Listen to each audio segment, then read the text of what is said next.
Are we missing?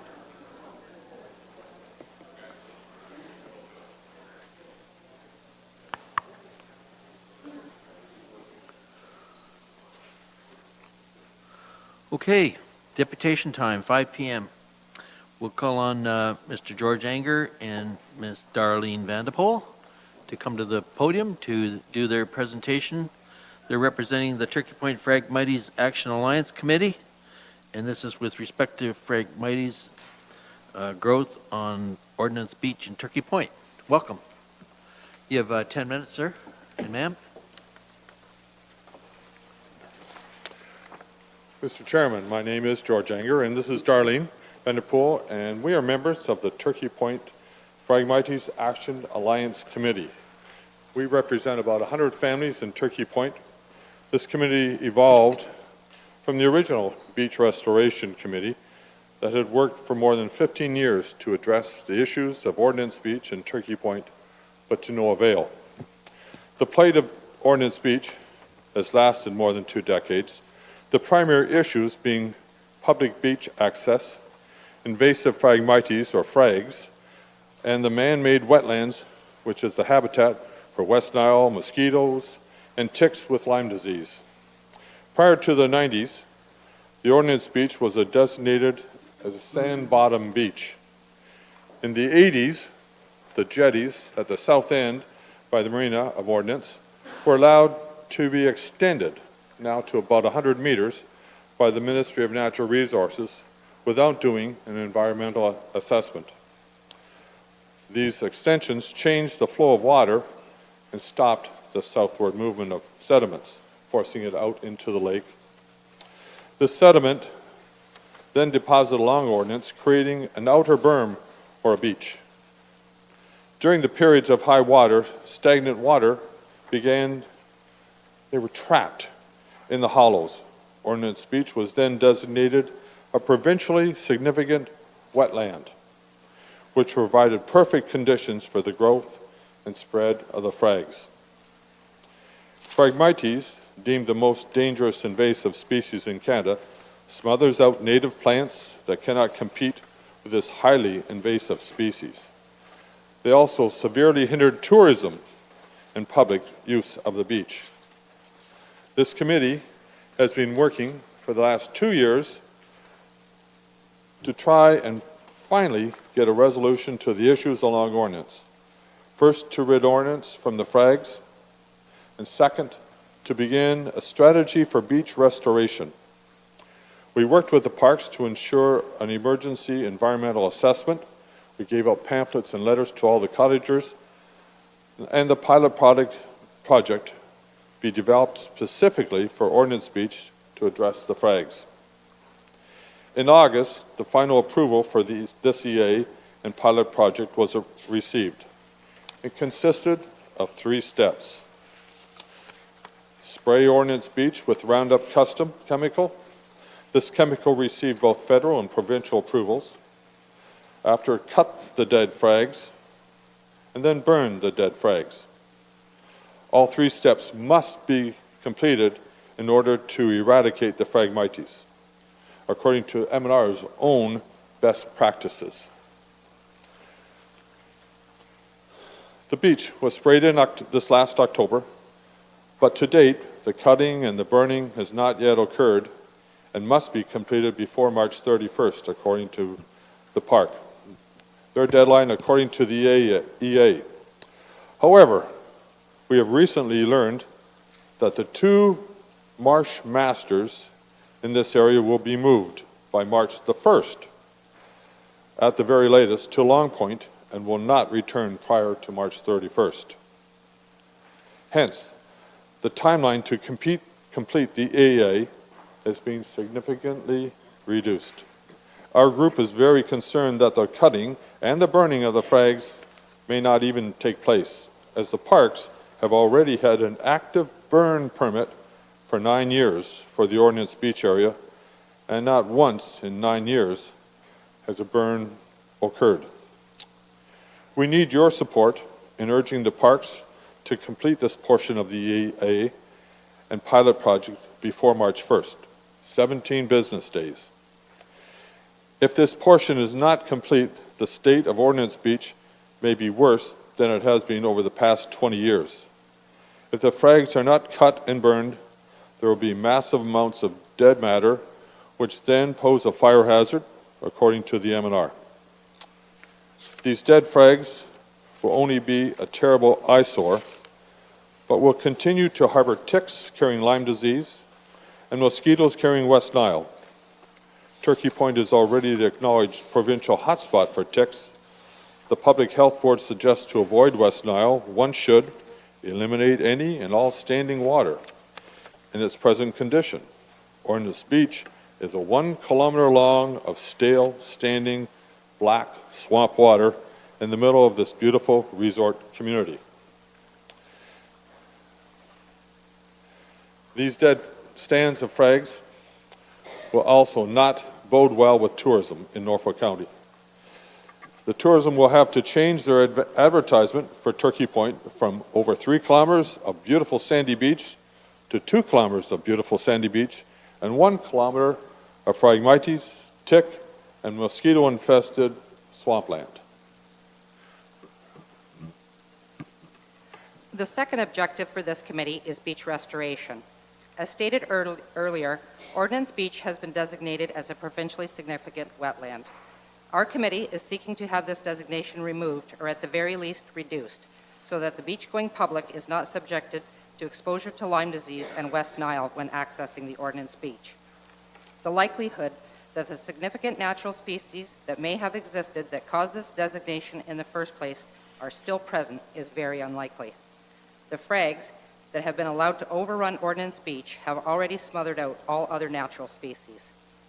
Wetland evaluations are considered open files by the Ministry of Natural Resources.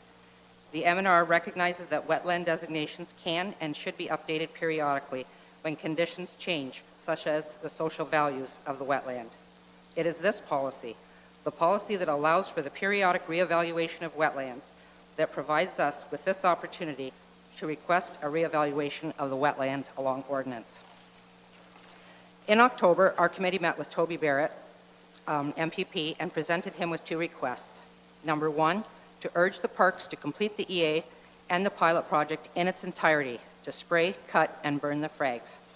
Number 2, to initiate a reevaluation of the Ordnance Ave wetland in the summer of 2019 to see if the provincially significant wetland designation is still required or can be reduced or removed to allow this area to return to a beach. Ordnance has 5 public beach access points.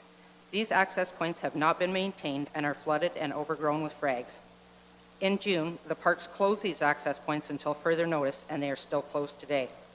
These closures have negatively affected public access to the water's edge along Ordnance. However, because of the overcrowding of the main beach area in Turkey Point, the public was still forced to use these access points. People walked through dangerous knee-deep stagnant water to reach the beach's edge. Eliminating 1 kilometer of beach in Turkey Point from public access only puts more pressure on the already overcrowded other beach areas in Norfolk County. The public desperately wants Ordnance to return to a child-safe beach. Turkey Point is one of the only beaches in Norfolk County without an undertow, providing a safe recreational swimming environment for families. The negative impacts for the county that this PSW designation has had on Ordnance are multiple. They include negative impacts on tourism, including diminished recreational value and appearance. Negative economic impacts on local and area tourism-related businesses. Decreased property values. Properties along Ordnance have had a decrease in value according to the latest impact statements. Decreased county tax revenue because of the decrease in property values. In summary, we have made 3 requests of the council today. We ask that the mayor send a letter from the county to the Ministry of Environment, Climate, and Parks to, number 1, urge the parks to complete the environmental assessment and pilot project in its entirety to spray, cut, and burn the frags by March 1st. Number 2, to urge the parks to upgrade and reopen the 5 pedestrian access points along Ordnance Ave beach frontage before July 1st, 2019. Also, we ask the mayor to send a letter from the county to the office of MPP Toby Barrett and the Ministry of Natural Resources to initiate a reevaluation of the provincially significant wetland designation along Ordnance Ave to see if this designation can be reduced or removed entirely. Thank you for the opportunity to present the concerns of the Turkey Point Phragmites Action Alliance Committee. Okay, thank you. You had 1 minute left, but we'll go to questions. But before you leave, if you could submit your paperwork to the clerk here, would be great at the end, okay?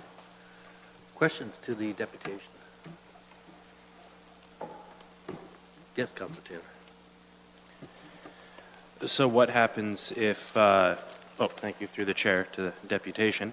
What happens if that March deadline passes? Does the province just no longer care? Do they put in an application to extend that deadline, or are toads and whatnot spawning at that point, so it's got to be waited until the next season? The deadline for the EA was actually March 31st, but we learned 2 weeks ago from the Long Point Phragmites Action Alliance Committee that the Marsh Masters will be moved to Long Point March 1st, so that deadline has been moved forward.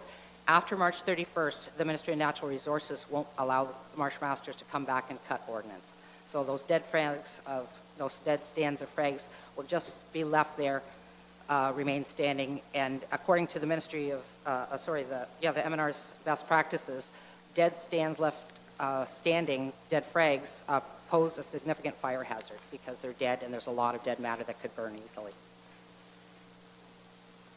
So they really won't do anything. They'll just leave it and allow the swamp to be there and the new frags to grow up. Every year the frags do die off, but they don't fall down. And the new seeds, because each seed head is well over 1,000 seeds, and it's very dense. And the rhizomes will shoot up again, and we'll have a thicker, tall, 15 feet tall, when it starts to grow. So they will do nothing. Okay, Councilor Taylor, second? One more question, actually. Have you heard of any other provincially significant wetlands actually having that designation reversed? If you could share those with us, that would be great. It was about in the 1980s when the term provincially significant wetlands was coined by the Liberal government. And at that time, the Liberal government got the MNR to go out and identify all the provincially significant wetlands across Ontario, and they designated hundreds of thousands of acres on both public and private land. Most of the time they designated those areas as wetlands without actually ever stepping foot on it. Most of it was done by aerial photographs. No one actually ever stepped foot on ordnance to see if it was a provincially significant wetland.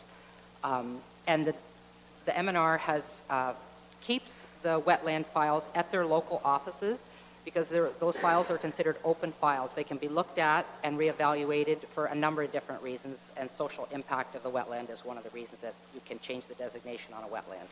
So that is a policy that the MNR actually does have. But to answer your question really close, no, we haven't. We've asked Dr. Gilbert and Eric Cleland from the Natural Conservancy, and they have, but we haven't. So. Okay. Other questions? Councilor Rabbits. Thank you, and through the chair, to our deputation. I know that you don't have an ability to ask our staff any questions directly, but I wanted to afford you an opportunity, if you had any questions of our staff, to communicate that to me, and I would be more than happy to ask that. I know you've come with a reasonable ask, in my opinion, for giving some direction to our council on next steps forward. I was wondering if there's any recommendations you might have for our municipal staff as how we could assist you in your endeavor to remove our community of these Phragmites. Because they're under such close scrutiny by the park and their superintendent, we know people who have tried cutting that area to allow their grandkids access to the water, and they've been ticketed, fined up to $600 for cutting down a pathway to the water. And if we could direct the staff to even help maintain or cut the access, as you see in a couple of the pictures there, the Phragmites are so hardy that they have actually gone like this on the access points. And if the staff could offer, because they've told us that our equipment is used elsewhere. And in Long Point or in Selkirk, and we can't do that. And then when they come in, they have a huge tractor, four-wheel drive tractor, and they drive down the access points and crush them because they're wet sand, and wet sand sinks. But if the staff could offer the park people to cut, because I know you have cutters and machinery that cuts, and cut the pathway so people can at least walk to the water. There's no beach, but walk to the water. Go ahead, Councilor Rabbit. Thank you for that response. And through the chair, I would like to direct a question to staff, because I know this has come up in the past about concerns about folks, removing dead tree limbs and things of that nature from the beach and being ticketed. And I can appreciate not wanting to disturb a natural environment. But here we're talking about an invasive species of plant. And I wanted to know, through the chair to staff, if we do have any policies, in fact, that would prohibit someone from doing this removal on their own accord, either to open up an access point, whether it be on their property. Do we have any policies in place that would prevent someone from removing Phragmites? Okay, these are provincial lands, but I'm going to ask Mr. Baird if he's got any comment, or anybody. Mr. Chairman, I think you nailed it right there. It's just the provincial lands, and we simply couldn't condone, nor could we as the county just go in and start to clear. It makes perfect sense. I mean, we fully understand that, but anything that would happen there would have to be in lockstep with the ministry in that regard. And I think one other way, actually, that you could perhaps ask staff is through Norfolk Tourism to see what the impacts of losing a kilometer of beach in Turkey Point would have on tourism for not just Turkey Point, but for Norfolk County in general. Understood. And just sorry, through the chair, further to the Okay, I've point, got some speakers lined up here. wanted to know if Councilor Rabbits, then we're talking about the beach. It does transition pretty quickly into a cottager's property. There's nothing affecting a cottager from removing the Phragmites on their plot of land. The buck stops when you hit provincial property. Would that be correct? So absolutely, that would be correct, Council. Okay. You're done, Councilor Rabbit? Okay, moving on to Mayor Chop. Then I've got Councilor Huffman. Thank you, Mr. Chair. I think everybody's kind of loosely touching on perhaps some of the bigger issues here. We're losing a kilometer of beach that's prime tourism land. To my knowledge, many of the residents have applied for a decrease in their assessment, their tax assessment from MPAC, because they're no longer waterfront property. They're backing on to this stagnant water. And further, it's also my understanding that the Phragmites are beginning to encroach onto county property and county roads, which will also have a cost to Norfolk County taxpayers. From the conversations that I was fortunate to have with Darlene, my understanding is that this, maybe you could touch on a little bit more as well, it sounds simple. Well, let's Norfolk County, go and tell them to go and do this. But it seems like we're being met with opposition from parks. And I'm just wondering if you could maybe sort of elaborate for everyone here so that they understand that this isn't so simple as just sending a letter to Toby and we're going to get these cut, that there's somebody in parks that is actually seems to be opposing kind of getting this done for us. Do you want to take that one, or do you want me to? There has been opposition by the parks, not just by the current park superintendent, but by the parks as a whole for the last 22 years. Those frags have been hindering Ordinance Ave for 22 years, so you would think it would be an easy no-brainer to go in and cut the plant species that's been designated the most dangerous invasive species in North America. And that designation was given by Agriculture and Agri-Food Canada in 2005. Every time we meet with the parks, and we feel like George and I and the rest of the committee have met with the parks regularly for the last 2.5 years to try and push this issue forward, to try and get some resolution after 22 years. Every time we think we gain an inch, we lose a mile. And that's what has happened at every single meeting. I made a presentation to Toby Barrett in October. Bobby Ann Brady, his assistant, has been contacting the parks, urging them as well to complete the EA. and she has met with the similar resistance that we've been met with. We spoke to the, Jim Oliver was on before, and we spoke with him, and he suggested to the park superintendent and his boss, the regional manager, that putting matting down along the access points that would allow wheelchair access, like you guys did in Port Dover, same material would maintain the access points and also allow for handicap access to the water. And he was flatly turned down on that, and the regional manager out of Elmer came right out and told all of us that Turkey Point Ordnance Beach will never be a resort-style beach again. And our jaws dropped, literally.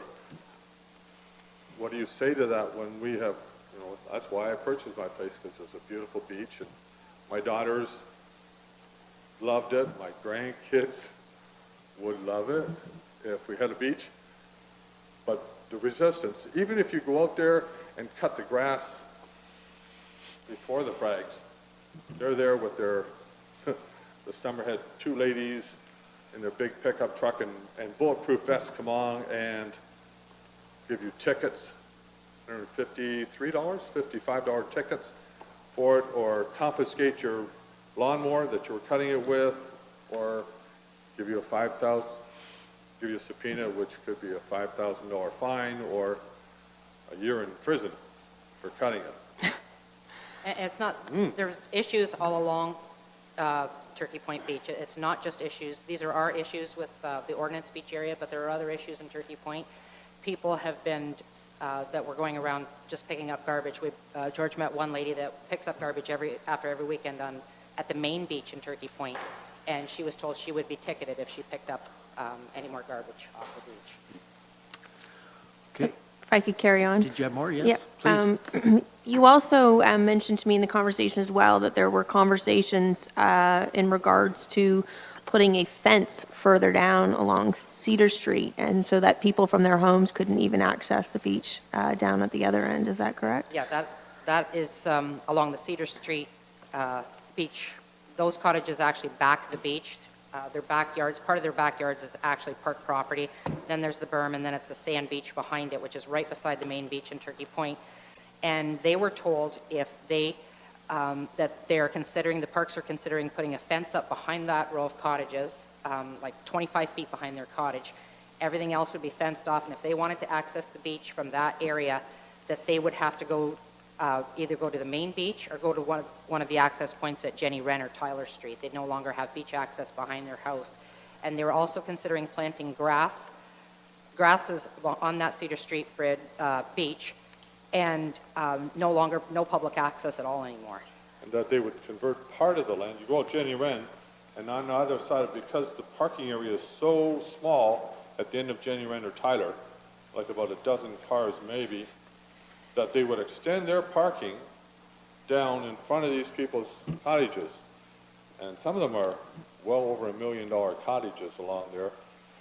And they would have a parking lot between their cottage and the water with a fence, so they couldn't even cut through the parking lot.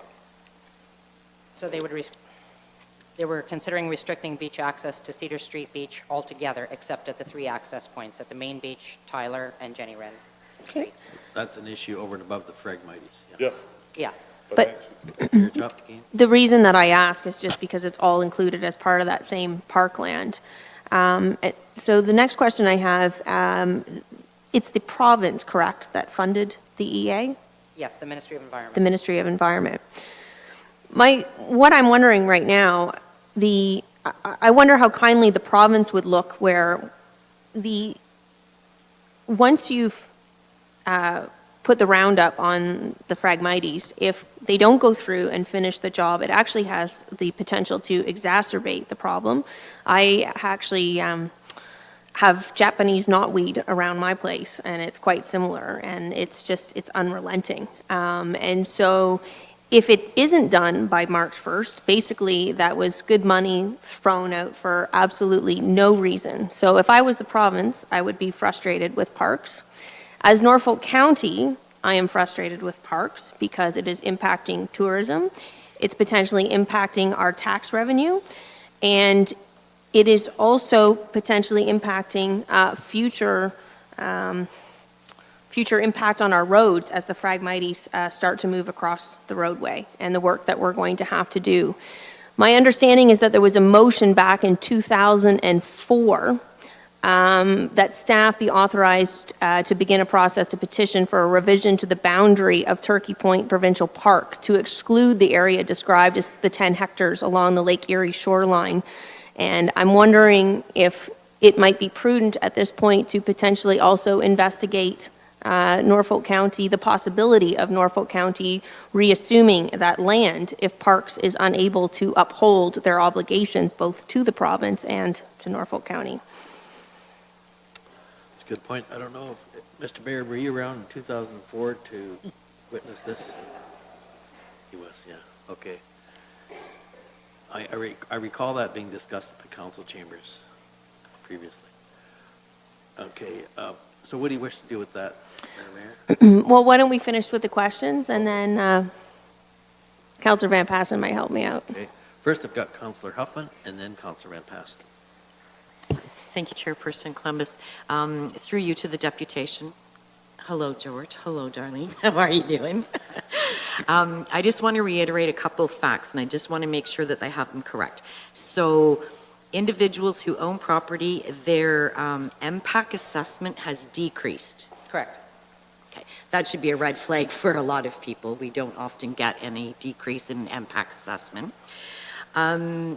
And I just wanted to add to the list of what Mayor Chop had mentioned. I think there's also a big impact for health and safety of the residents of Ordnance and visitors to this area. And I just want to mention too, in terms of that, the matting that was mentioned as a solution to go through essentially the grass and Phragmites for wheelchair accessibility, that would put a lot of people, I think, at significant risk. So that is just a bizarre solution in any way, shape, or form. And I just want to be correct. So the equipment is available now. We thought we had until March 31st. That's been moved up to March 1st. Correct. So this equipment is available from now till March 1st without putting a crimp in Parks plans, correct? It then moves out to Long Point? That's correct. Okay. And this, the Phragmites are sprayed, cut, and then burnt. Yes. Okay. And this needs to be repeated over a 5-year process to completely eradicate them, correct? That's what they suggest in their, the Natural Conservancy of Canada says that's the plan. Okay. Yeah, they suggest about 5 years, and they've sprayed the entire Ordnance Beach this past October. In subsequent years, and the EA actually covers a 10-year period. Okay. And after this year, there will never be a complete spray of ordnance again. It'll just be spot spraying. But the whole benefit of the spray that they did in October is going to be lost if they don't cut Absolutely. and burn those frags. And like I said, I was at a meeting 2 weeks ago at the Long Point Region Conservation Authority, the Long Point Region Phragmites Action Alliance Committee, and I spoke there at length with Eric Cleland, who works for the Nature Conservancy, and he's actually the director of the invasive species program. I was going to say, he's extremely well so respected. he knows. He's actually the one who Absolutely. helped the MOE develop these EAs, and he's helping other partners in the Long Point area as well. And he's the one who actually implements them. The Nature Conservancy is one of the people that own one of the marsh masters. And it was him that told me at that meeting, which I was dumbfounded. I did not know that March 1st, he's pulling those marsh masters to Long Point, to the Crown Marsh there, and they will not come back to Turkey Point. He was telling us that it's like being a good neighbor. If my neighbor doesn't spray for dandelions or cut the dandelions or whatever, and I do, next year I have my neighbor's growth. And if they spot spray different places, then it will just migrate. It's so aggressive. The rhizomes, as you'll see or saw in one of the pictures, are right out to the very edge of the road. They've gone through the rock that the county put in back in, after Hurricane Hazel anyway, to protect the road and the kaijas. It's gone under the rock It's coming up beside the road. Wow. And it's that aggressive and that hardy. And next year it'll be pushing up part of the road and out further, a greater area along Ordnance. So a spot spray is absolutely of no consequence. It's like putting a Band-Aid on a... Spot spraying is what was going to be done in the subsequent years after this initial spraying, but it was with the understanding that this initial spraying, that the next two steps were going to be completed, the cutting and the burning. And the burning will also destroy all the seed heads that are still left there. Right, right. And that's extremely, And that's one of after the speaking important with parts. So George. if all three components aren't completed in the CEA, the benefit of the spraying that was done in October will be lost. So is there any logic as to why Parks is not working with Norfolk County and LPRCA? I think for a long time they MNR, were like- reluctant because it was a wetland. They took them a long time, I think maybe perhaps to identify that it was a dangerous invasive species. Oh.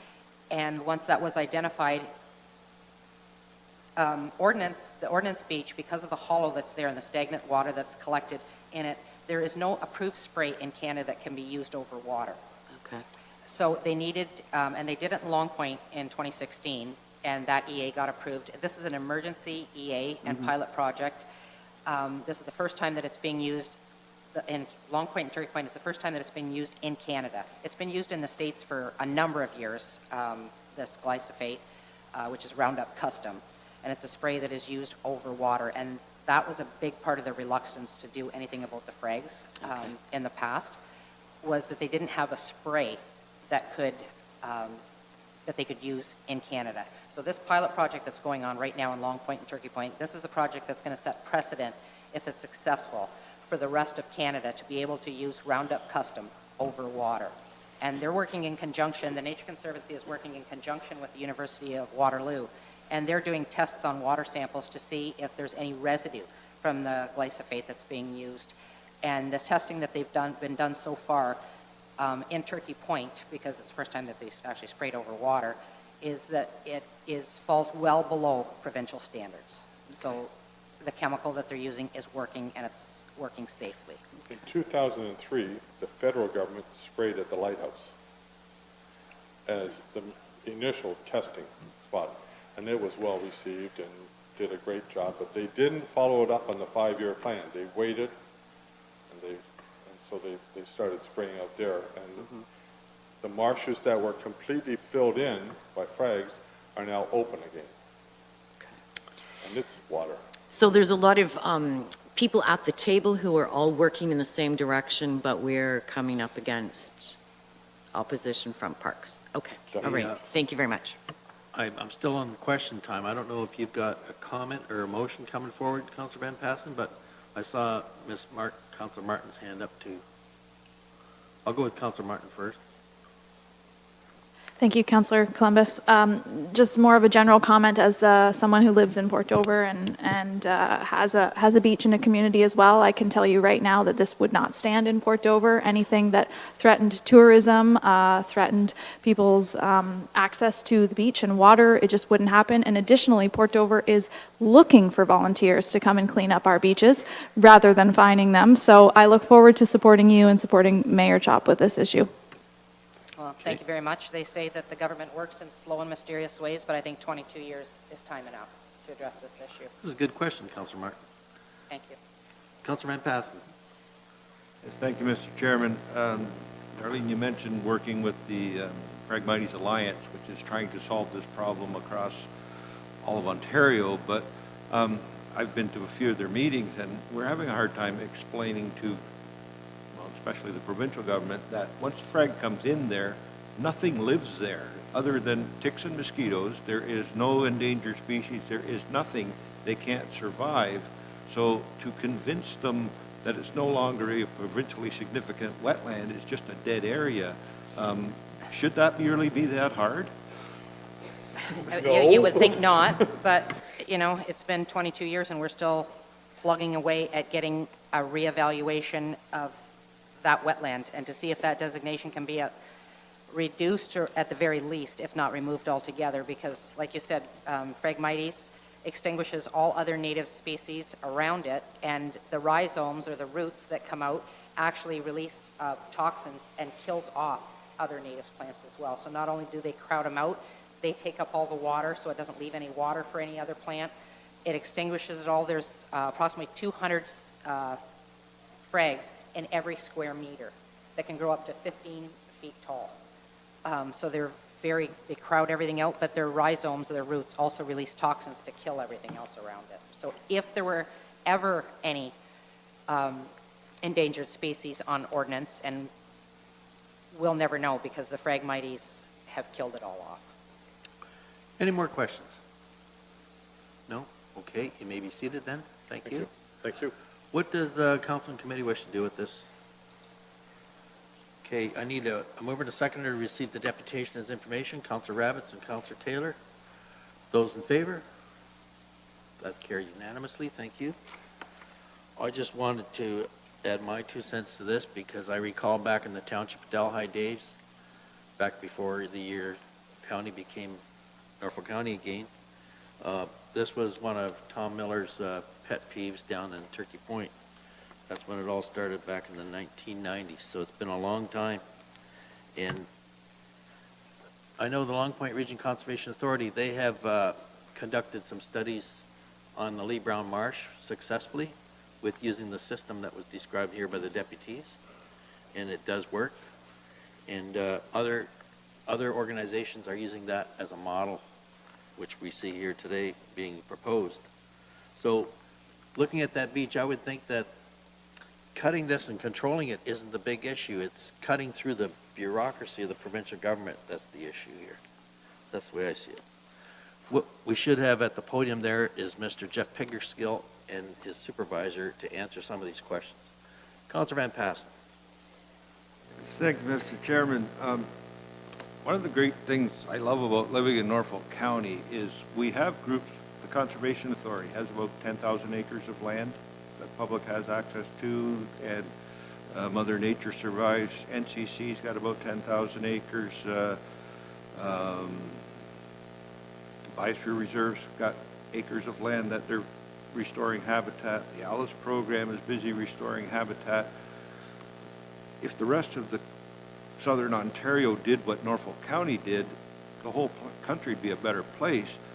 But, you know, we're doing our part to provide habitat for all the little critters of the world. But at some point, we got to realize that people are critters too. And maybe it's okay to give back to humans a little bit of the Turkey Point Beach that has been taken away from us. So, you know, I'd like to make a motion that I think there's draft letters for the mayor to send, that the mayor could be able to send those off on behalf of council to try to prod Environment and Climate Change Canada and Parks Canada to speed up this process. And I would also ask that, you know, we sort of give special dispensation that the mayor can put those in the mail tomorrow rather than wait for council approval, because it is rather time sensitive to get the work done before the machine and the equipment disappear. So I could put forth that motion if that would be in order. She says it is fine. And, okay, so that's the motion. I'll get the clerk That's step one. to read it out. Pardon me? And Councilor Martin, your seconder? Okay. So Councilor Van Passen made the motion, recommendation, and Councilor Martin seconded it. Now we'll put it on the floor for discussion.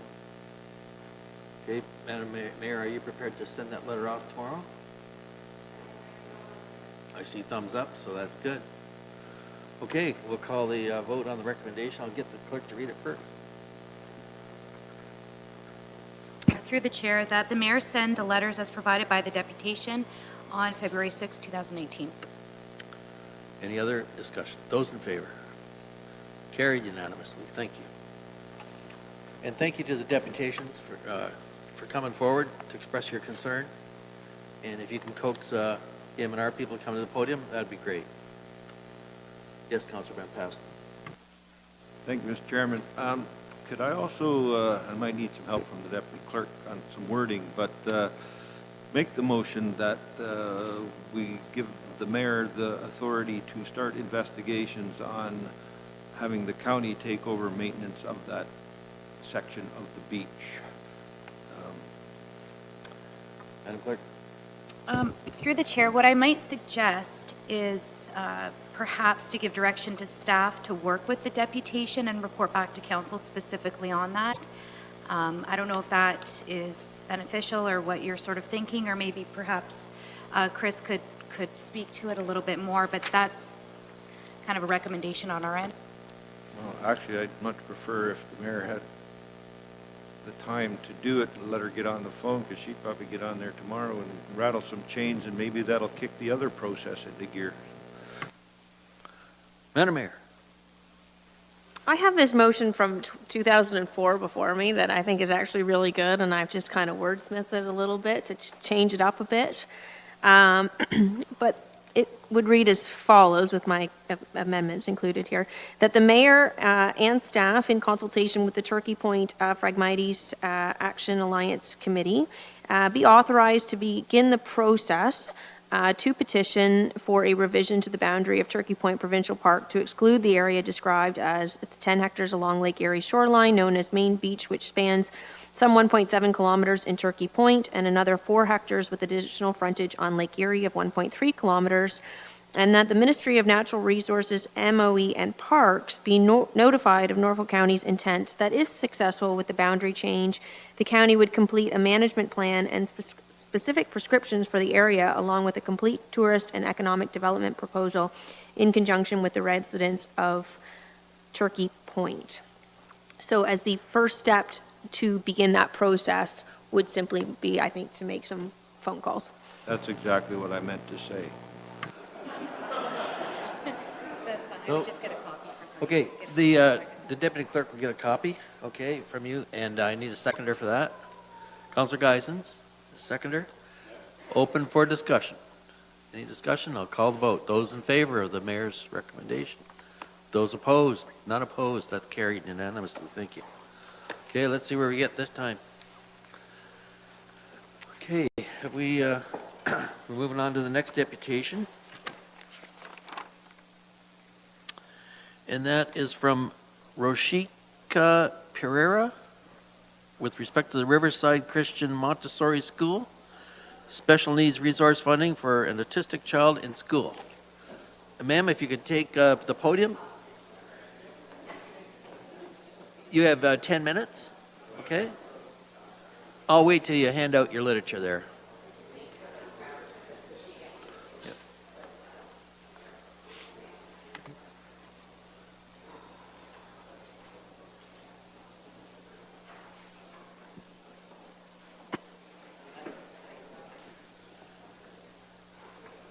Thank you. Oh.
Okay, if I could call you to the podium, you can just push that talk button there, and you've got 10 minutes. I will remind you when 9 minutes are up, okay?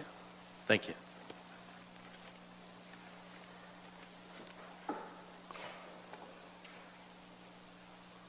Is the presentation set to come up? Sure. Good afternoon. My name is Roshika Pereira. I am representing Riverside Christian Montessori School, which is a licensed childcare operator in Haldeman. We have a fee subsidy contract with the county where we receive funding.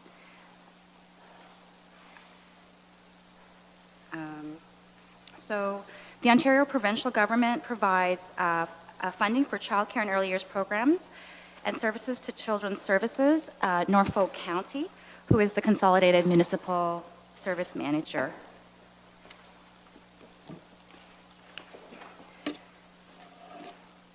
I'm here today to discuss special needs resource funding, which is managed by Haldeman Norfolk Reach. Riverside Christian Montessori School entered into an agreement with Haldeman Norfolk Reach on December 12, 2017, to receive special needs resource funding, specifically a classroom facilitator for a child who was 5 years old with a diagnosis of autism. The child was assigned a resource worker who would monitor the child's progress within the program and would make further recommendations as far as special needs resource funding was concerned. Ontario Regulation 138.15 and Child and Early Years Act designates a child with special needs as a child whose cognitive, physical, social, emotional, communicative needs or whose needs relating to overall development are of such a nature that additional supports are required for that child. Special needs or needs resource services and supports are for children up to age 13, but can also go up to 18. So the school was receiving special needs resource funding for this child, but in August of 2008, the school was abruptly notified that the child's special needs resource funding would not be available. The reasons that we were given was that the county wanted to focus their funding for special needs resources for children who were aged 3.8 and under, who could not access funding through other than the public school system, and that the child could access special needs resource funding in the public school system, and so they would like to prioritize their funding that way. Specifically, the answer was that children eligible for full-day kindergarten with a public program offered in their school catchment area would not be eligible for fee subsidy and licensed care because or if the family chooses to hold the child back in a fee-paying licensed care, except in exceptional circumstances, short-term transitional supports might be available. These local policies were not available to the school. They were not considered when the child was initially supported. The child was 5 years old. And the school has made several requests for local policies that we're still not in receipt of. And Haldeman Norfolk Reach did not advise us that there were any limitations to the funding when the initial funding was provided for the school and for the child. So the Ontario vision for is how does learning happen? Ontario's vision for early education in its pedagogy, how does learning happen, says that while general principles and rules can be referred to, there's a new emphasis and a shift in a strategy, stressing the importance of think, feel, act in ways that reflect the environment, the circumstances, and most important, the children and families and colleagues that we have before us in every unique situation. It encourages research, reflection, responding, and construction of the world around, promoting a new perspective, and invites new and complex questions.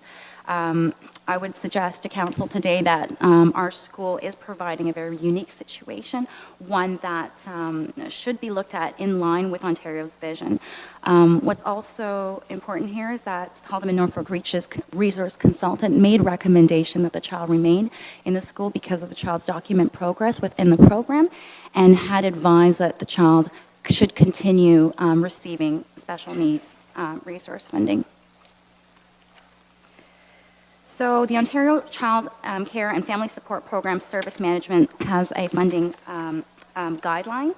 Funding formulas are supposed to be evidence-based, equitable approach to funding that responds to meet demographical changes and provides increased flexibility for service system managers to better meet the needs for licensed child care services, promoting equitable funding within but not limited to special needs funding. So I'm here today to ask council to help us and to write a letter over to the social services to challenge this local policy for the following reasons. One, of course, is that I'm not sure when a policy to only prioritize funding for children of an age was created or existed. I understand that in other municipalities, this is not necessarily best practice. Programs like ours, Riverside Christian Montessori School, is a very unique and specific program, and I'll be showing you a video in a minute to sort of help you educate and introduce you to a different philosophy of education. We are unique and very different. Programs like ours did not exist within this county. We opened in 2015, so we're a new resource, and we can meet exceptional needs of children and those with special needs. Haldeman Norfolk Reach is currently the authority that goes out and manages special need resource funding, and we have their support and their recommendation.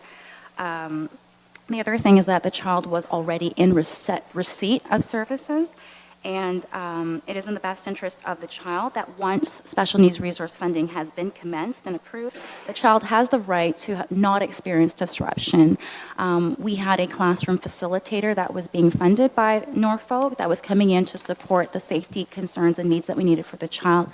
Since that has been disrupted, the child's literally his mother and father are sitting in the classroom every day providing the support to the staff, which I feel is really unfortunate considering this funding and priority exists to support families with special needs. So I do have a video, and I hope it works. And there's sound. Is there somebody that could, thank you.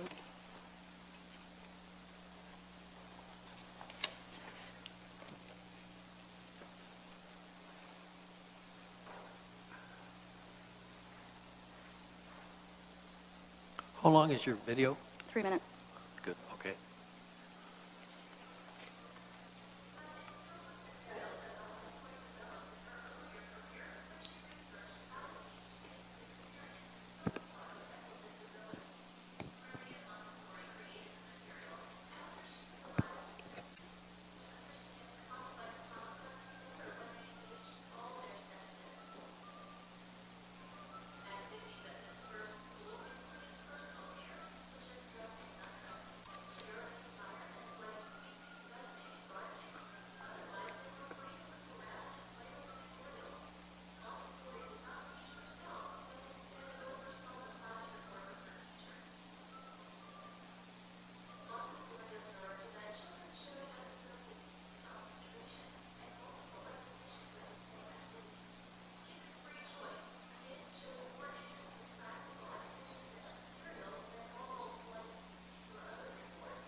So just an introduction to the Montessori method. It is a completely different curriculum, a different methodology, a philosophy of education. So it's not comparable to any other program that is available in this particular county, which is why I would like to challenge the priorities of the county. Because children with developmental disabilities like autism can have significant delay and trouble reading body language and social cues, the inclusivity of a Montessori classroom allows them to gain some of those skills because they have a lot of time to observe their peers. It provides a calm and very structured routine and classroom. Children with autism are very sensitive to change in their environments. Okay, I've got to cut you off, I'm sorry. I gave you a couple minutes longer. Okay, thank you. So are you ready for questions? I am. I do have a professional with me. Mr. Tim Gernowagan is the special needs educator. Okay, I will allow him to come up and answer questions Answer questions, okay?